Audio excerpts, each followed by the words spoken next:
Now, let me first of all agree with you that part of the incompetence of these leaders is having no policies to use to convince the people. They resort to such primordial sentiments. And that's why I'm saying that it is no longer part of our problem. Why am I saying that? The present president threw up all the ethnic cards, a miloko, and I don't know how to speak all this, so let me not speak the one that will nail me here. But I always hear of Yoruba Ronu.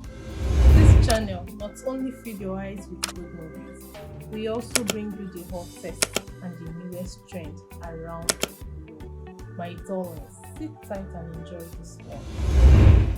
Reactions have continued to trail the statement by Nigeria's former head of state, General Yakubu Gowon, retired, that the country's civil war of 1967 to 1970 was fought to keep the country together and not a question of defeating any part of the country. He made the statement in commemoration of his 90th birthday, which was celebrated by dignitaries and political bigwigs across the country. Speaking at the birthday Thanksgiving service held in his honor at the National Christian Center in Abuja, Gowon said the war was fought to unite the country as one entity and ensure the reintegration of the eastern region with the rest of the country. Well, for this conversation, we now turn to Keneth Okonkwo, a lawyer and politician. He will examine whether the purpose of fighting the civil war has been achieved 54 years after it ended. How truly united is Nigeria now? What are the headwinds against Nigeria's unity, and does the national rally its people towards a united country? Good to have you again on Arise News. Thanks for joining us on Newsday. Very much fighting.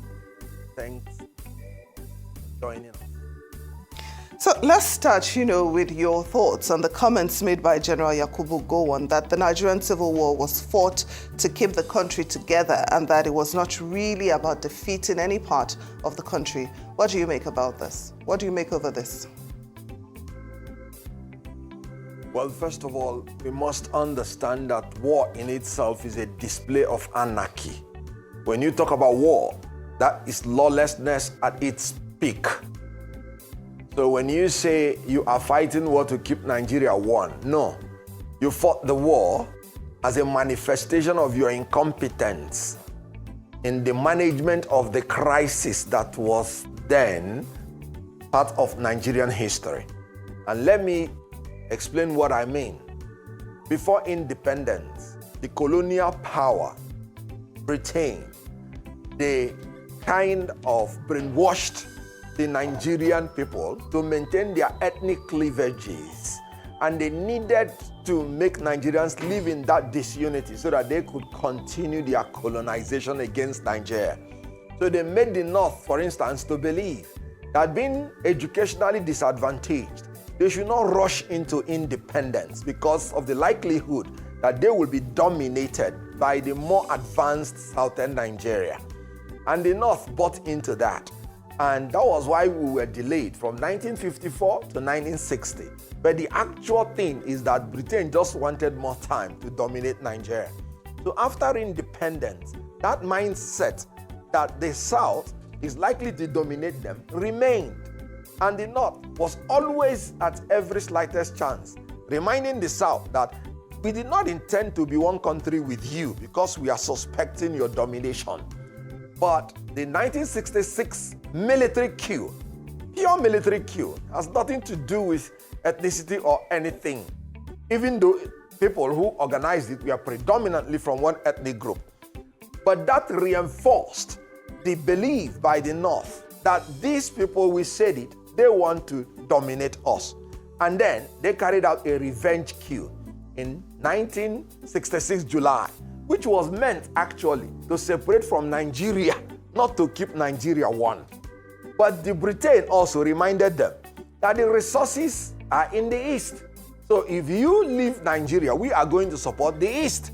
So you better run now that you have acquired power to maintain Nigeria as one. And that made them to have a rethink. And by that time, a lot of Igbos, for instance, have been killed during the pogrom, during the massacre. So there was an entrenched suspicion between the ethnic groups. And this led them to go to Aburi for a conference, and they reached agreement. And it was still Gowon who came back and reneged on the agreement. which inevitably led to the bitter war. And after the war, Gowon declared again, no victor, no vanquished, and promised to reconcile, rehabilitate, and reconstruct the Southeast, which he failed again to do. So all the available opportunities for him to make Nigeria one and consolidate that unity, he was not able to do. But let us make one point clear, that after a while, when he himself was thrown away by some of those his colleagues, that was when maybe he recognized that what happened in 1966 was a military coup and not any ethnic coup, because he himself was thrown away by the same military people. I wonder which terminology we use to describe the ones who threw him away. But one thing is clear. After that, it looks as if he went into theology, had a rebirth, and he came back and genuinely went through our Southeast apologizing and asking for forgiveness for his role in the Civil War. And we know that though the Southeast has been marginalized and ill-treated in that war, which was not caused by them, we know that Gowon has tried to make certain types of penance. We should forgive each other because hostilities need not last forever.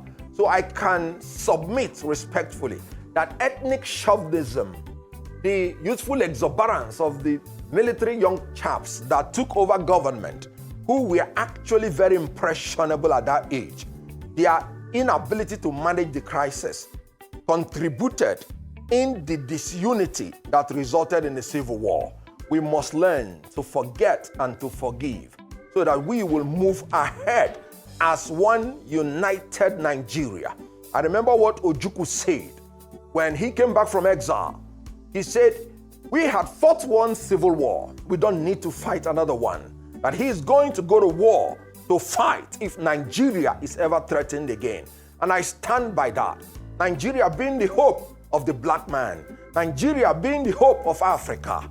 Nigeria being blessed, and in our enlightened self-interest, the capabilities and blessings of Nigeria will be better harnessed if we come together, live together under one united Nigeria. Nigeria based on equity, unity, peace, and justice.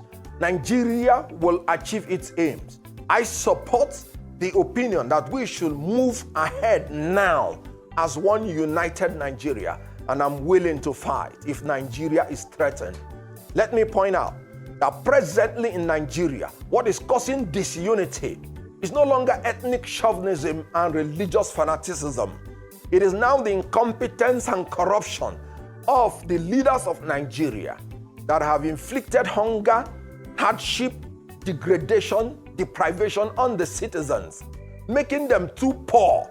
And when you're poor, even to adhere to theology is very difficult, because there's no reception to theology when a man is hungry. An angry man is the hungry man. A hungry man is an angry man and is easily irritated no matter what. So the threats to our unity today is poverty, which is orchestrated by the incompetence and corruption of the ruling class. World Bank report just gave a report that more than 129 million Nigerians are poor. And fuel price is now 1,200 naira per liter, unsustainable. And naira has been depreciated to the point that you have 1,700 and something naira per dollar. And you can see electricity. In 1 week, we have celebrated more than 3 national grid collapse. And some people are still pretending that they are the leaders of Nigeria.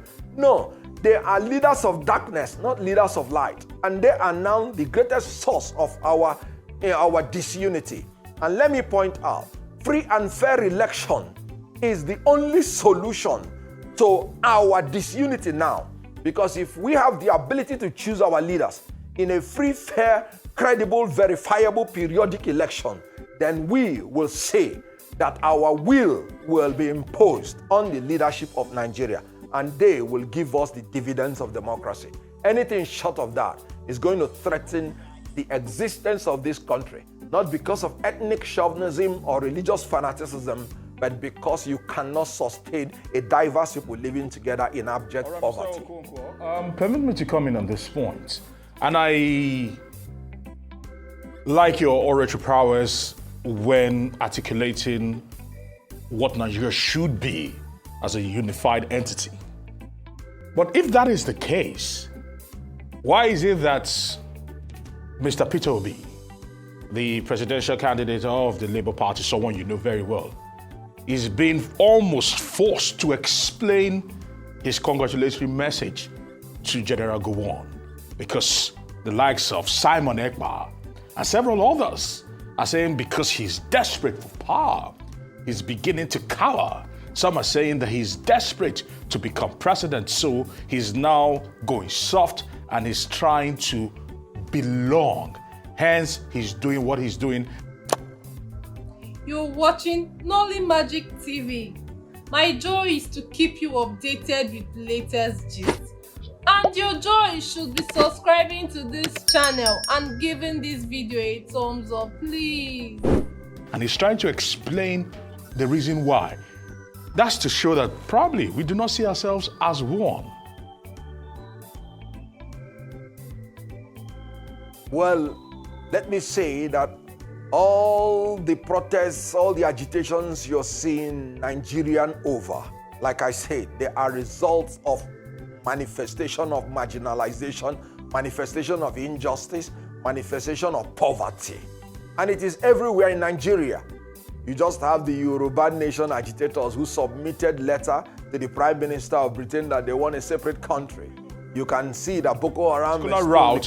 What I want to find out from you is why is Mr. Obi's statement of congratulations to General Gowon hitting up the polity is the big question if we see ourselves as one Nigeria? Well, you should be prepared to ask Obi that when you see him. I've always said that it is good for a leader to always think before he talks. In other words, before you make a statement, it must be a statement you have thought through and you should be able to stand by it. You should not be, a fair weather kind of leader that when they push you this side, you will explain. When they push you this side, you will explain. You should be able to articulate your view at any point and stand by it. However, like I said, no human being is infallible. He does not need to explain if he is sure what he's saying, that he believes in it. But if he needed to explain and he explained, then you should hold him responsible for his own actions and for his own words. Let me tell you something. I believe in unity of Nigeria. I believe General Gowon made a whole lot of mistakes because he himself prevaricated on a lot of things that would have prevented the war, even when they were by his own initiation. And so, when you say Peter Obi made a statement and then he's clarifying, there's nothing wrong in clarification. However, there is a need to always be sensitive and then be sure of the statement you want to make so that you don't begin to want to pander on all sides.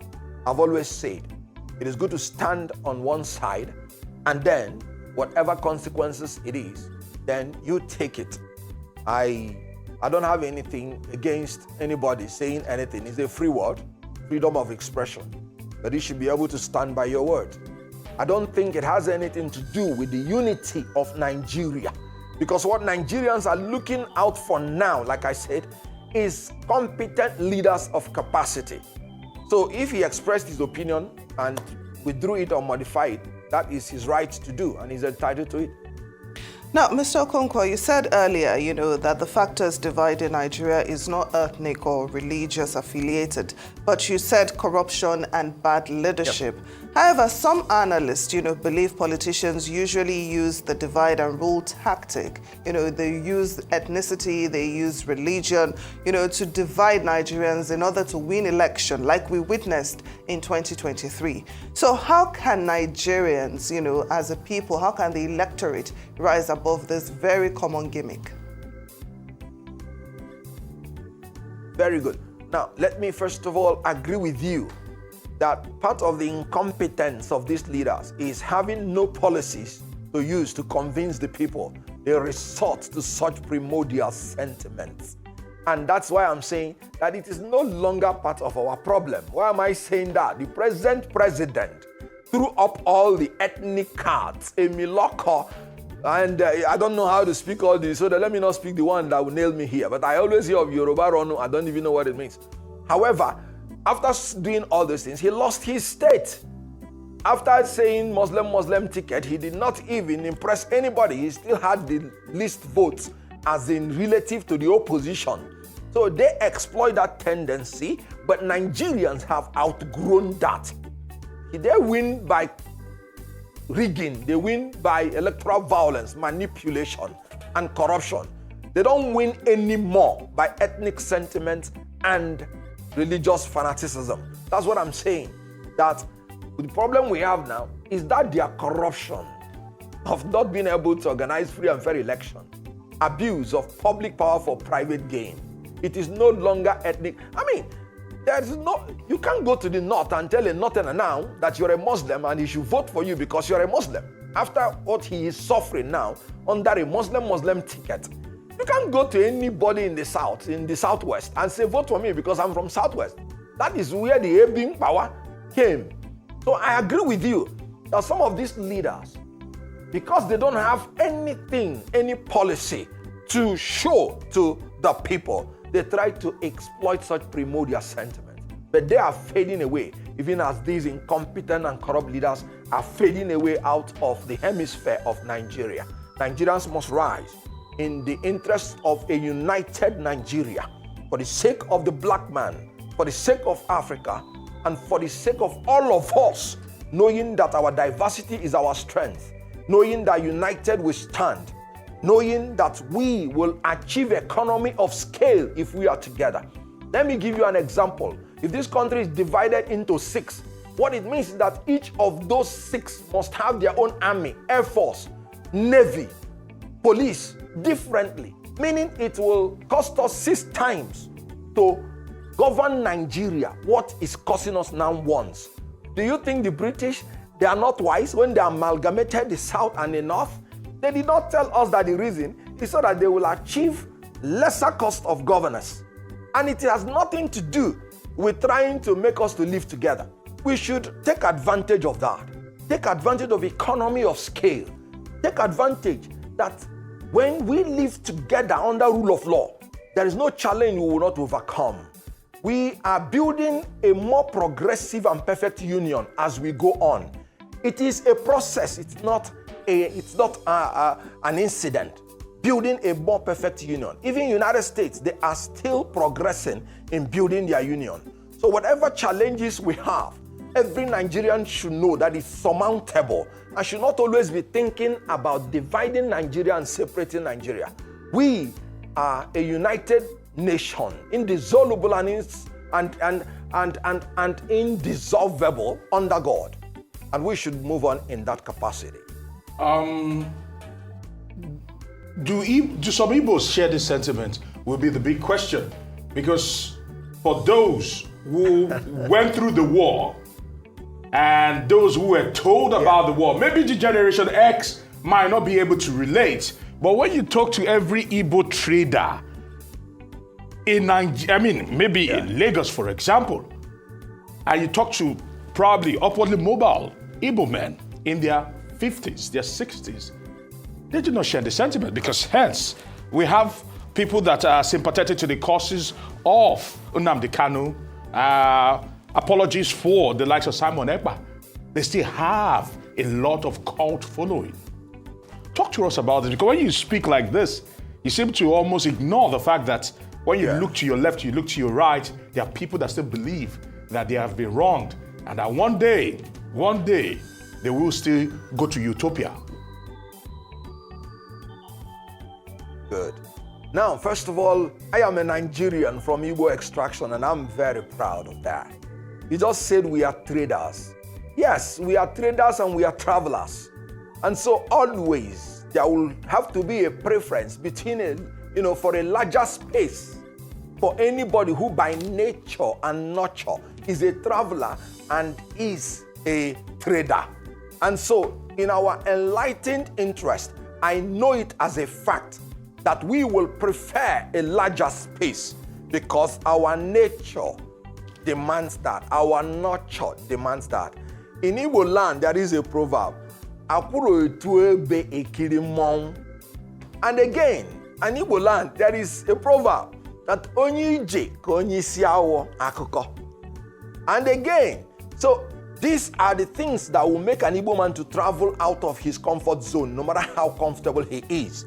And having that nature, I am telling you, Dr. Nnamdi Azikiwe preferred a united Nigeria. Ojukwu preferred a united Nigeria. Keneth Okonkwo preferred a united Nigeria. Because I know, as a matter of fact, that as a trader and as a traveler, by nature, it will be better for us as Ndi Igbo. Ndi Igbo are agents of development, and they go about carrying development to anywhere they go to. I recall what Buba Mawa said when we were in a presidential campaign. Buba Mawa stood on a pulpit and said the only true Nigerians who believe in Nigeria, they are Ndi Igbo, because everywhere you will see them.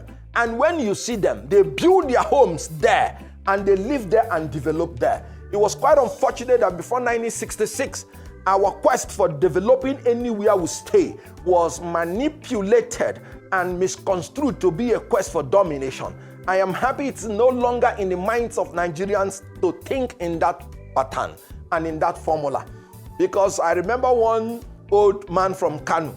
He said during the June 12th, when the Igbos left north, he couldn't find a part, I think Yakasai, he couldn't find one spare part he needed to repair his car. And he said, let's face it, we need each other.